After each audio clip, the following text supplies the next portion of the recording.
Hello everyone, welcome back to Spararia YouTube channel.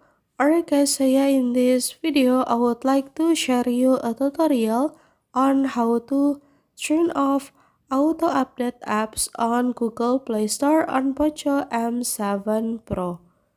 Alright guys, if you are annoyed because the apps on your cell phone are constantly updating automatically via Google Play Store, and that makes the internet data on your cell phone wasteful or makes your cell phone battery run out quickly, then don't need to be worried guys, because you can change the settings so that you cannot update automatically.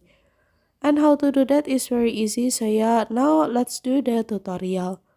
Alright, first now you can go to the Google Play Store on your cell phone, and then now you can click on the account menu over here guys, and then after that now you can click settings, and then now you can go to network preferences, and then after that now you can click auto update apps, and then now you can click don't auto update apps.